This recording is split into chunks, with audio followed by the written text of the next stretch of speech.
Greetings and welcome to Excel Made Easy. In our previous tutorial, we provided a straightforward guide on how to create a drop-down list in Excel. In this video, we will take a step further and guide you on how to modify the drop-down menu by altering the options provided in the list. The process is quite straightforward and easy to follow. Here, I'll use two different examples to show how editing a drop-down menu works. So you'll know two ways how to do it. The first one will be the longer list. I'll show the shorter one later on, and I'll use the lists we created together in the previous tutorial. So, here's the longer one, the months of the year. Let's say we want to make changes to the first question and we want to use, for example, which is your favorite summer month.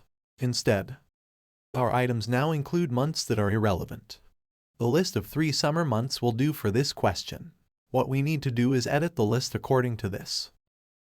Click on the cell that contains the drop-down list you want to edit. It's the cell with the list of months. Next, click on Data tab. In the section Data Tools, go to Data Validation.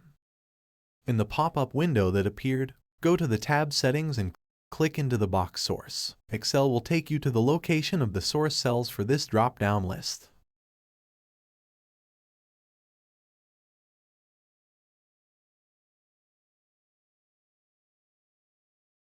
If we want to edit the drop-down menu, we need to remove the information in the source box.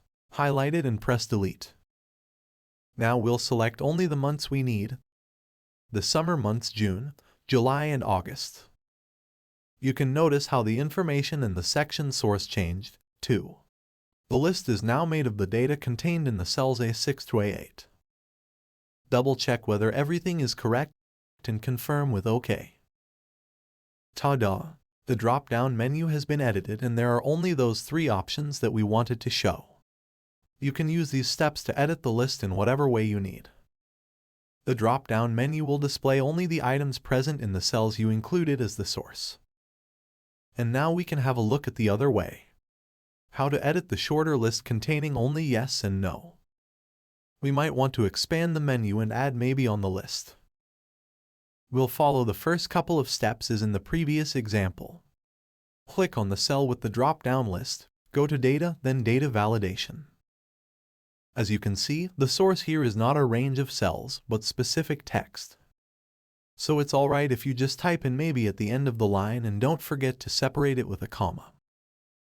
Add the option, click on OK, and that's it. A piece of cake, right?